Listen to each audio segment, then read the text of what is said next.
बिस्मिल्लाहिर्रहमानिर्रहीम। अस्सलामु अलैकुम दोस्तों, उम्मीद आप सब खैर आफियत से होंगे। सुल्तान नूरुद्दीन जंगी पार्ट 35। इक़्तिदार भी क्या बुरी शय है। कम ज़र्फ़ को इक़्तिदार हासिल हो तो वह मगरूर हो जाता है और अपनी कम ज़र्फ़ी के दर्जे से भी नीचे गिर जाता है। बहैसियत मुसलमान हमारा अकीदा है कि खालिक आलम को गरूर पसंद नहीं और मगरूर कभी फूलता फलता नहीं, और अगर खुशबख्ती की वजह से वो किसी मकाम पर पहुंच गया है तो वहां ज्यादा दिन ठहर नहीं सकता और उसका गरूर आखिर उसे ले डूबता है।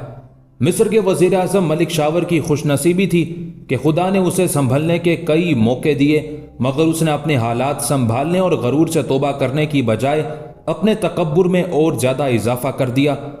पहली बार जब उसे इक़्तिदार हासिल हुआ तो वो सईद के छोटे से सूबे का गवर्नर था। शाही महल्लात के दारोगा जरगाम की कोशिश से उसे मिस्र के वजीर आजम का आला तरीन ओहदा हासिल हुआ, मगर वो सदा का मगरूर था। दारुल वजारत पर काबिज होते ही उसने अपने मोहसिन जरगाम की तरफ से आंखें फेर ली और उसे निकालने के दर पे हुआ। वो उमरा जिन्होंने उसे वजीर आजम बनने में मदद दी थी, उनकी माजूली और पकड़ धक्कड़ शुरू कर दी। नतीजा यह हुआ कि जरगाम ने उमरा से राब्ता कायम किया और मलिक शावर के खिलाफ ऐसा जबरदस्त महाज कायम किया कि एक मामूली सी झड़प के बाद उसे काहिरा छोड़कर भागना पड़ा। उस झड़प में उसका सबसे बड़ा बेटा अली काम आया। उस अजीम नुकसान के बाद चाहिए तो यह था कि मलिक शावर अपनी गलतियों से तौबा करता, गरूर और घमंड का लबादा उतार फेंकता, मगर उसके कान पर जूं तक ना रेंगी। मलिक शावर ने दमिश्क पहुंचकर सुल्तान नूरुद्दीन जंगी के दरबार में फरियाद की और अपनी खुदगर्जी छुपाते हुए सुल्तान को ये याद कराने की कोशिश की कि मिस्र पर शाह यरूशलेम का असर और रसूख बढ़ गया है और दारोगाए महल्लात जरगाम ने नसरानियों की मदद से उसे मिस्र से बेदखल किया है। सुल्तान की कुछ अपनी मसलहतें थी। उसने कुछ इंतजार के बाद मलिक शावर के साथ तुर्कमानों का एक लश्कर मिस्र भेजा। शर्त यह ठहरी कि अगर मलिक शावर फिर वजीर आजम के ओहदे पर फाइज हो गया तो उसे मिस्र का तीसरा हिस्सा सल्तनत दमिश्क को देना होगा और जंग के अखराजात भी अदा करने होंगे। शामी फौज का सिपह सालार बूढ़ा अमीर शीरको था। उसने सरहदी शहर बिलबेस में जरगाम की मिस्री फौज को शिकस्त देकर मलिक शावर का दारुल वजारत पर कब्जा करा दिया। अब यह वक्त इफाए वादा का था, लेकिन मलिक शावर ने उसका सिला देने की बजाय उसने शामी लश्कर को तबाह करने की कोशिश की। शीरको ने उसके बदले हुए तेवर देखे तो निहायत खामोशी से अपना लश्कर बचाकर वापस हो गया। मलिक शावर ने उसके साथ जिस बदअहदी और एहसान फरामोशी का मुजाहिरा किया था, वो बात शीरको के दिल को लगी हुई थी। चुनाचे दूसरे ही साल उसने सुल्तान को एक बार फिर मिस्र पर फौज कशी के लिए आमादा कर लिया। इस बार वो और ज्यादा खामोशी से मिस्र में दाखिल हुआ और सीधा जनूब में पहुंचा। उस वक्त शाह यरूशलेम और मलिक शावर की आंख खुली जब चिड़िया चुग गई खेत। मालिक शाह यरूशलेम मिस्र को शीरको से बचाने के लिए फौरन मिस्र पहुंच गया। उसे मलिक शावर से कोई हमदर्दी ना थी। मिस्र को वो इसलिए बचाना चाहता था कि उसमें खुद उसका मफाद मुज़मर था। यरूशलेम के शुमाल में सुल्तान दमिश्क नूरुद्दीन जंगी की फौजें हर दम उसकी शुमाली सरहद पर दस्तक देती रहती थी। अगर शाह यरूशलेम के असर से मिस्र निकल जाता और उस पर शीरको का कब्जा हो जाता तो यरूशलेम शुमाल के अलावा जनूब में भी एक नया महाज खोलना पड़ता। शीरको उस वक्त परेशान हो गया जब एमालरिक और मलिक शावर ने उसे घेरे में लेना चाहा। दमिश्क के बाज़ उमराए नूरिया शीरको को जंग से गुरेज का मशवरा दे रहे थे, मगर ये मर्द मुजाहिद जिसकी उम्र 60 साल से ऊपर हो चुकी थी, अलबाबे के मैदान में खम ठोंक कर मिस्र और यरूशलेम के मुत्तहिदा लश्कर के सामने डट गया। मुस्लिम अकीदे के मुताबिक खुदा इज्जत देता है और खुदा ही जिल्लत देता है। खुदा को शीरको पसंद था। उसने उसे अलबाबे के मैदान में एक अजीम फतह से नवाजा। एमालरिक और मलिक शावर मैदान छोड़कर भागे। शीरको ने आगे बढ़कर सिकंदरिया पर कब्जा कर लिया। वहां अपने भतीजे जवां उमर सलाहुद्दीन को छोड़ा और खुद जनूबी मिस्र की फतुहात पर रवाना हो गया। शाह मालिक ने शीरको की सिकंदरिया से गैर हाजिरी से फ़ायदा उठाने की कोशिश की और अपनी और मिस्र की पूरी फौजों के साथ सिकंदरिया पहुंच के उसका मुहासरा कर लिया। उसका ख्याल था कि सिकंदरिया की आबादी उसका साथ देगी और वह बहुत जल्द सिकंदरिया पर कब्जा कर लेगा, लेकिन सिकंदरिया के गवर्नर सलाहुद्दीन अय्यूबी ने उसका ये ख्याल बातिल कर दिया। उसने एक तरफ तो मुदाफ़ियाना जंग शुरू की और दूसरी तरफ सिकंदरिया वालों को मुख्तलिफ तदबीरों से अपने काबू में रखा। सलाहुद्दीन के लिए यह मुहासरा बड़ा सख्त इम्तिहान था, लेकिन उसने ऐसे अज़्म व हौसले का इजहार किया कि मालिक कई माह तक उसका कुछ ना बिगाड़ सका। इधर जब शिरको को सिकंदरिया के मुहासरे की इत्तला मिली तो वो सिकंदरिया वापस होने की बजाय सीधा काहिरा पहुंचा और किले का मुहासरा कर लिया। शिरको की ये हिकमत अमली बड़ी कामयाब रही। एमालरिक ने काहिरा को शिरको से बचाने के लिए सुलह की बातचीत शुरू कर दी और 1,00,000 दिनारे सुर्ख के बदले शिरको को मिस्र छोड़ने की पेशकश की। शिरको ने उस रकम को गनीमत जाना। उसने सलाहुद्दीन को सिकंदरिया छोड़ने का हुक्म दिया और चचा भतीजे एक बार फिर हिस्सा माले गनीमत, नकद रकम और फौजों के साथ काहिरा से रवाना हो गए। ये था वो मुख्तसर हाल जो मिस्र में शाह यरूशलम और सुल्तान नूरुद्दीन जंगी के सिपाहियों के दरमियान पेश आया। सुल्तान को अगरचे मिस्र पर दूसरी यलगार से बहुत ज्यादा फायदा ना हुआ, लेकिन उससे एमालरिक शाह यरूशलम की आंखें खुल गई। उसे मालूम हो गया कि सुल्तान के लश्कर के लिए दमिश्क से मिस्र पहुंचना कुछ ज्यादा मुश्किल नहीं, और अगर उसने सुल्तान के लश्कर को रोकने के लिए कोई मुस्तकिल इंतजाम ना किया तो फिर मिस्र से उसका असर खत्म भी हो सकता है और वो शुमाल और जनूब दोनों तरफ से मुसलमानों के घेरे में आ सकता है। उसके ख्याल में मिस्र के मामलात और हालात के खात्मे के 2 ही तरीके थे। एक तो वो जिसका हवाला उसने मलिक शावर को दिया था, यानी मिस्र पर इस तरह असरअंदाज हुआ जाए कि वहां का इक्तदार शाह यरूशलम के हाथ में आ जाए। दूसरा तरीका जो ज्यादा मुश्किल था वो ये था कि पहले शुमाल में दमिश्क पर हमला करके सुल्तान की ताकत को इस कदर पारा पारा कर दिया जाए कि वो मिस्र की तरफ नजर उठाने के काबिल ही ना रहे। लेकिन इंसान का सोचा नहीं बल्कि हमेशा वो होता है जो मंजूर खुदा होता है। शिरको ने इस दफा मिस्र से वापसी का एक और रास्ता इख्तियार किया था। उसे मालिक पर एतमाद ना था और उसकी वापसी में रोड़ा अटकाया जा सकता था, इसलिए उसने अपना वापसी का सफर एक नए रास्ते से शुरू किया। इस तरह शिरको अपनी मंजिल बगैर किसी हादसे के पार कर गया, लेकिन उसके अकब में आने वाले रास्ता भूल के किसी और तरफ निकल गए। जिस वक्त शामी लश्कर मिस्र से रवाना हुआ, आमिर गरबी और कासिम उल हुसैन दोनों ही लश्कर से गायब थे। आमिर गरबी के मुतालिक तो सलाहुद्दीन को इल्म था कि वो मलिक शावर की हवेली पर अपनी बहन से मुलाकात करने गया है। बहन से मुलाकात का तो खैर एक बहाना ही था, वो दरअसल जरताज मिस्री से मिलने गया था। उसकी वजह से ये मुलाकात बड़ी कामयाब रही, क्योंकि उसकी बहन ने अक्लमंदी का सबूत देते हुए जरताज और आमिर गरबी का फौरन अक्द करा दिया और उसी वक्त जरताज को एक नौखेज जवान के रूप में आमिर गरबी के साथ कर दिया। आमिर गरबी ने अपने सालार सलाहुद्दीन से वादा किया था कि वो अपनी बहन से मिलके शामी फौज की पहली मंजिल के पड़ाव पर पहुंच जाएगा। सलाहुद्दीन ने अगरचे उसे इजाजत दे दी थी कि वो चाहे तो मिस्र में सकूनत इख्तियार कर सकता है, लेकिन आमिर गरबी ने काहिरा की बजाय दमिश्क में जिंदगी गुजारने का फैसला किया था। इसलिए वो जरताज को लेकर शामी फौज की तरफ चला और बगैर किसी परेशानी के उस मकाम पर पहुंच गया जहां शामी लश्कर को पहला पड़ाव करना था। लेकिन वहां शामी लश्कर का कहीं दूर दूर पता ना था। आमिर गरबी को उस सूरत हाल ने परेशान कर दिया। वो अकेला होता तो ज्यादा परेशान ना होता, लेकिन एक नाजुक बदन का साथ जिसकी दोशीजगी की खुशबू ने उसे तमाम रास्ता मस्त व बेखुद कर रखा था।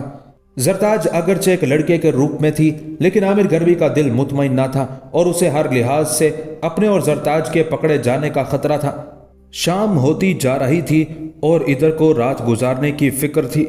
सामने वो सराय दिखाई दे रही थी जहां उसे रात के लिए जगह मिल सकती थी, लेकिन वो जानता था कि ईसाई इलाका ना होने के बावजूद रास्ते की तमाम सराय यरूशलम के जेर असर थी और उनके मालिक ईसाई होते थे। बड़ी गलती हुई जरताज, आमिर गरबी ने घोड़ा रोक के कहा। शामी लश्कर की पहली मंजिल इस सराय के इर्द गिर्द होना थी, लेकिन वो इधर नहीं आया। इसका मतलब है कि शामी लश्कर किसी और रास्ते से गया है। तुम्हारा क्या ख्याल है जरताज? जरताज उसे मुस्कुरा के देख रही थी।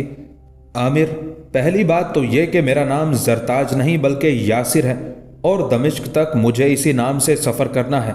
क्या मैं गलत कह रही हूं? तुम सही कह रहे हो यासिर, आमिर ने जवाब दिया। गलती मुझसे हुई, आइंदा मैं एहतियात करूंगा। सफाई पेश करने की जरूरत नहीं, जरताज मुस्कुरा रही थी। मेरा मकसद तुम्हारी गलती की निशानदही करना भी नहीं था। दरअसल मुझे घबराहट और परेशानी पर हंसी आ रही है। हंसी? अरे यह हंसने का मौका है। आमिर ने परेशान नजरों से यासिर को देखा। यहाँ ईसाइयों की सराय है। एक तो तुम अपने असली रूप में नहीं, दूसरा ये कि हम दोनों मुसलमान हैं। अगर मैं तन्हा होता तो आमिर कहते कहते रुक गया। अगर तन्हा होते तो क्या करते? यासिर ने दिलचस्पी से पूछा। तन्हा होता तो मैं फौरन ईसाई बन जाता, आमिर ने जवाब दिया। अगर आमिर ईसाई बन सकते हैं तो यासिर क्यों ईसाई नहीं बन सकता? यासिर ने कहा। मेरी कई ईसाई लड़कियों से दोस्ती है, आप इत्मीनान रखिए, मुझे कोई नहीं पहचान पाएगा। ईसाइयों के मजहब और उनके तौर तरीकों से मैं पूरी तरह वाकिफ हूं। माशाल्लाह, क्या कहने हैं तुम्हारे? आमिर घोड़े से उतर पड़ा। यह फैसला हो गया कि हम दोनों ईसाई हैं।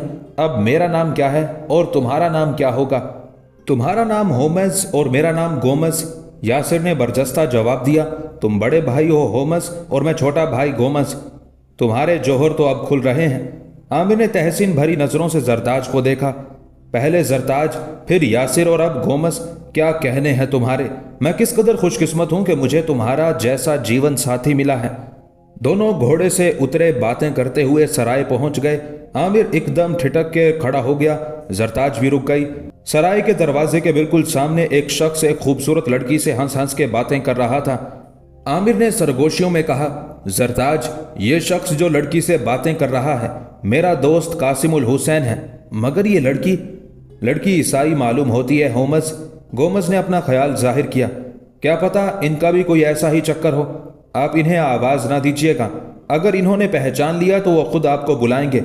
जब यह कासिमुल हुसैन के करीब से गुजरे तो उसकी नजर एकदम इन दोनों पर पड़ी। कासिमुल हुसैन घबराकर खड़ा हो गया, मगर कुछ सोचकर फौरन बैठ गया। इन्होंने आपको पहचान लिया है, गोमस ने आहिस्ता से कहा। अब वो खुद आपकी तरफ आएंगे। सराय में 10-12 औरतें और 15-20 मर्द पहले से मौजूद थे।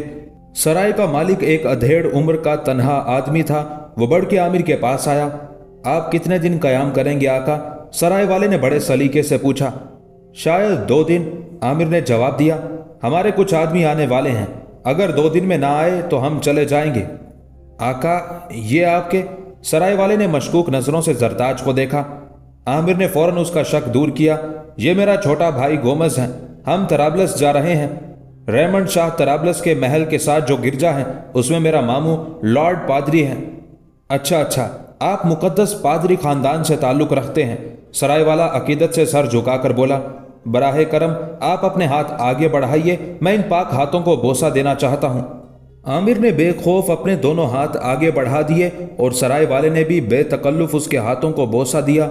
खुदावंदे यसू मसीह की तुम पर बरकत नाजिल हो। आमिर ने दुआ दी। मैं अगरचे खुद पादरी नहीं हूं, लेकिन तुम्हारी अकीदत ने मुझे बड़ा मुतासिर किया है। आप मेरे साथ चलें, मैं आपको मुसाफिरों से मिलाऊंगा। वो ये मालूम करके बहुत खुश होंगे कि हमारे दरमियान एक लॉर्ड पादरी मौजूद हैं। सराय वाले ने इतने एतमाद से कहा कि आमिर इनकार ना कर सका। हालांकि वो दिल में घबरा रहा था कि अगर खुदा न खास्ता राज खुल गया तो जान बचाना मुश्किल हो जाएगी। जरताज उससे ज्यादा परेशान थी, लेकिन उसे आमिर की जुर्रत पर बड़ा ताज्जुब हो रहा था। आमिर ने खुद को एक पादरी का अजीज इसलिए जाहिर किया था कि सराय वाला उसके लिए कोई मुसीबत ना खड़ी कर दे। इसके अलावा उसने अंदाजा कर लिया था कि कासिमुल हुसैन ने भी ईसाई का चोला ओढ़ लिया है। आमिर ईसाइयों के तौर तरीकों से बहुत अच्छी तरह वाकिफ था। मिस्र में सिकंदरिया के अलावा काहिरा और सईद वगैरह में भी ईसाई मौजूद थे और बाज़ शहरों में तो उनके पूरे पूरे मोहल्ले आबाद थे। होमस उठ के खड़ा हो गया। सराय वाला आगे और होमस सर झुकाए उनके पीछे चलने लगा। गोमस भी उनके साथ हो लिया। इनसे मिलिए, ये हैं यरूशलेम के सबसे बड़े रईस मिस्टर। सराय वाला नाम भूल गया। जिराल्ड, ताजिर ने अपना नाम बताकर सराय वाले को शर्मिंदगी से बचा लिया। जी हाँ, मिस्टर जिराल्ड, सराय वाले ने फिर बात शुरू की। फिर होमस का तारुफ कराया। ये हैं तराबलस के लॉर्ड पादरी के अजीज मिस्टर होमस। सराय वाला रुका और होमस ने फौरन बात आगे बढ़ाई। और मेरे साथ ये मेरा छोटा भाई गोमस है, हम दोनों तराबलस जा रहे हैं। सराय वाले को जैसे कुछ याद आ गया, उसने कहा, हाँ मेरे मुसाफिर दोस्तों, आपसे मिस्टर होमस और मिस्टर गोमस से तारीफ कराने का ये मकसद है कि अगरचे ये दोनों भाई लॉर्ड पादरी नहीं, लेकिन हैं तो लॉर्ड पादरी के अजीजदार। हमारे दरमियान इनकी मौजूदगी बाइस बरकत है, इसलिए कि इस दूर दराज की मामूली सी सराय में आज तक कोई लॉर्ड पादरी क्या पादरी तक नहीं आया। आप लोगों का फर्ज है कि आप इन दोनों भाइयों की इज्जत करें और बड़े भाई होमस के हाथों को जरूर बोसा दें। जरूर जरूर, कई आवाजें एक साथ उभरी। लॉर्ड पादरी का अजीजदार भी हमारे लिए मुकद्दस है। उसके साथ ही एक ने मिस्टर होमस के पास आकर उसके हाथ को बोसा दिया। जब कासिमुल हुसैन, जो ईसाइयों के लिबास में था, होमस के हाथों को बोसा देने के लिए झुका तो होमस ने सरगोशी की। मैं तुम्हें पहचान गया हूं कासिम, तुमने कमाल कर दिया। आमिर ने सरगोशी का जवाब सरगोशी में दिया। हाथों को बोसा देने के बाद कासिम ने सीधे खड़े होकर कहा, ए मुकद्दस लॉर्ड पादरी के मुकद्दस अजीजदार मिस्टर होमस, मैं और मेरी बीवी किस कदर खुशनसीब हैं कि हम भी तराबलस जा रहे हैं। मेरी बीवी तराबलस की रहने वाली है और मैं पहली दफा वहां जा रहा हूं। मिस्टर होमस, आप बराए करम अपना दस्ते मुबारक मेरे और मेरी बीवी के सर पर रख दीजिए। तुम दोनों पर यसू मसीह की बरकत हो। मिस्टर होमस ने एक हाथ कासिम और दूसरा उसकी बीवी के सर पर रख दिया। क्या नाम है इस बेटी का? होमस ने शरारत से पूछा। इसका नाम मरियम और आपके इस गुलाम का नाम टॉमसन है, कासिम ने झुंझला के कहा। मिस्टर होमस ने एक और चुटकी ली।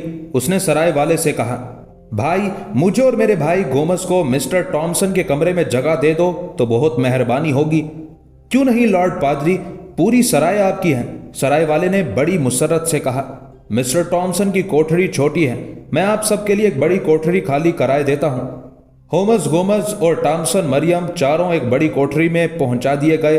रात के खाने के बाद जब हर तरफ सन्नाटा हो गया तो कासिम उल हुसैन ने उठ के कोठरी के अंदर से जंजीर चढ़ा ली। आमिर भाई, आपने कमाल कर दिया, कासिम उल हुसैन ने मुस्कुरा के कहा। कमाल मैंने किया कि तुमने? मिस्टर टॉमसन, ये मिस मरियम कहाँ की हैं? आमिर ने पूछा। पहले ये बताओ कि ये तुम्हारे भाई? कासिम उल हुसैन की आंखों में शरारत भर गई थी। ये जरताज है, मलिक शावर की भांजी। कासिम उल हुसैन ने उसकी बात काटी। बस समझ में आ गया। क्या शादी कर ली तुमने? बिल्कुल, आमिर ने यकीन दिलाया। मैंने शादी की है, लेकिन निहायत सादगी से। कासिम उल हुसैन ने ठंडी सांस लेकर कहा। अपना भी यही हाल है आमिर भाई, हम दोनों की एक जमाने से शनासाई बल्कि दोस्ती थी। मैंने मरियम की मां को यकीन दिलाया था कि मैं टॉमसन हूं। वो बेचारी तो मान ही गई थी, मगर मरियम के पापा किसी तौर पर मेरे साथ शादी पर आमादा न थे। आखिर एक दिन हम दोनों चुपके से गिरजा चले गए और पादरी को सब हाल बता के शादी कर ली। ये वाकया कहाँ का है?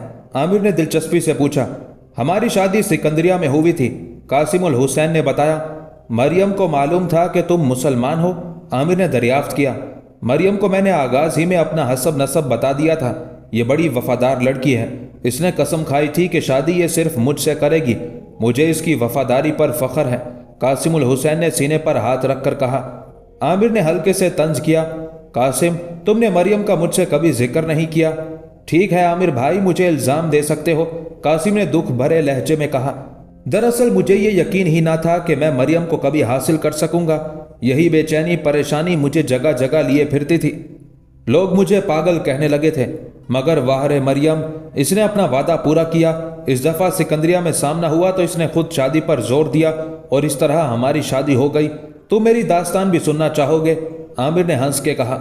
जरूर सुनेंगे, मरियम ये बातें सुनकर बहुत खुश होगी, कासिम उल हुसैन ने जवाब दिया। पहले मरियम और जरताज का आपस में तारुफ होना चाहिए, फिर दूसरी बातें होंगी, आमिर ने मशवरा पेश किया।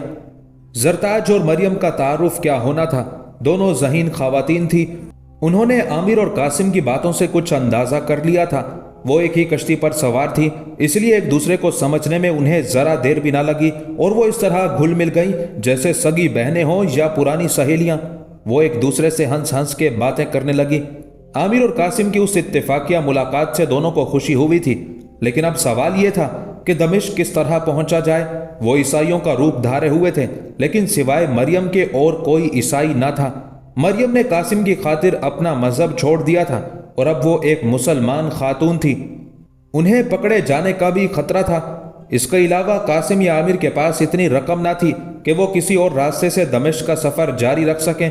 दोनों की हालत एक जैसी थी। आमिर की तरह कासिम उल हुसैन का भी यही ख्याल था कि शामी फौजें इस रास्ते से दमिश्क वापस जाएंगी और उनकी पहली मंजिल यही सराय होगी। लेकिन शिरकों ने अपने लश्कर को किसी आइंदा खतरे से बचाने के लिए एक नया रास्ता इख्तियार किया था, और जिस वक्त आमिर और कासिम उल हुसैन उस सराय की तरफ आ रहे थे, असदुद्दीन शिरको अपने लश्कर को एक नई मंजिल की तरफ लिए जा रहा था। शिरको जिस वक्त मिस्र से दमिश्क वापस हो रहा था तो उससे एक ताजिर ने मुलाकात की थी। ताजिर ने शिरको को बताया था कि वो दमिश्क का एक औसत दर्जे का ताजिर है और हर साल तिजारत के सिलसिले में मिस्र आया करता है। लेकिन पिछले 2 साल पहले जब वो मिस्र आया तो उसकी वापसी के रास्ते बंद हो गए और ईसाइयों ने दूर दूर तक अपनी फौजें फैला दी। चूंकि वो दमिश्क और मिस्र के दरमियान तमाम मुमकिन रास्तों से वाकिफ है, उसने शिरको को पेशकश की कि वो दमिश्क जाने के एक ऐसे रास्ते की रहबरी कर सकता है जिस पर ना तो ईसाइयों से मुठभेड़ का खतरा है और ना तूफान या पानी की कमयाबी परेशान करेगी। उसके सिले में उसने शिरको से दरखास्त की थी कि वो उसे भी अपने साथ दमिश्क लेता चले, क्योंकि पिछले 2 साल से वो अपने बीवी बच्चों से दूर है। इस तरह शिरको ने एक दूसरा रास्ता इख्तियार किया था जो उस सराय से ना गुजरता था। आमिर, कासिम, जरताज और मरियम को बातें करते निस्फ शब से ज्यादा गुजर गई थी। जरताज और मरियम तो इधर उधर की बातें कर रही थी, लेकिन आमिर और कासिम उल हुसैन बड़ी संजीदगी से आइंदा का प्रोग्राम तय करने में मसरूफ थे। सराय के मालिक की कोठड़ी का दरवाजा उनके सामने ही था। उन्होंने देखा कि सराय का मालिक चराग हाथ में लिए अपनी कोठड़ी से निकला और आहिस्ता कदम उठाता और इधर उधर मोहतात नजरें डालता आगे की तरफ आ रहा है। आमिर ने दोनों खवातीन को सरगोशियों में समझा दिया कि वो आंखें बंद कर लें और अगर वो उनके करीब से गुजरते हुए आवाज भी दे तो वो खुद को सोता हुआ ही जाहिर करें। कासिम ने सरगोशी की। परेशान होने या डरने की जरूरत नहीं, सराय का मालिक हर रात ऐसा ही करता है। वो चराग लेकर पूरी सराय का चक्कर लगाता है, फिर जाके कोठरी में सोता है। आमिर के कान कासिम की बातों पर लगे थे, मगर आंखें सराय के मालिक को देख रही थी। कासिम खामोश हुआ तो आमिर ने कहा, तुम्हारी बात भी दुरुस्त हो सकती है, लेकिन उसकी हद से ज्यादा बड़ी हुई एहतियात से कुछ और ही शुबह होता है। क्या शुबह होता है आमिर भाई? तुम हर बात पर शुबह करते हो, कासिम ने नागवार अंदाज में जवाब दिया। इस वक्त चुप हो जाओ, आमिर ने उसे टोका। वो इधर ही आ रहा है, बाद में बातें करेंगे। कासिम अपनी जगह सुकड़ गया। सराय का मालिक आहिस्ता कदम उठाता उनके पास आया। चराग नीचा करके पहले मरियम और जरताज का चेहरा देखा, फिर आमिर और कासिम पर नजर डालता हुआ आगे बढ़ गया। आमिर ने उसके जाने के बाद कहा, कासिम, कोई ना कोई बात है जरूर। मेरा दिल कह रहा है कि ये कोई पुरस्कार शख्सियत है। कासिम हूं करके रह गया। उसके ख्याल में किसी पर शुबह करना, फिर उसके पीछे लग जाना, ऐसा था जैसे इंसान हवा के पीछे लाठी लेकर भागे। आमिर ने उसे फिर छेड़ा, तुमने देखा कि सब लोग तो बाहर सो रहे हैं और चराग जलाए कोठरी के अंदर बैठा है, जरूर कोई ना कोई बात है। कासिम ने करवट बदल ली, जैसे उसे ऐसी बातों से कोई दिलचस्पी नहीं।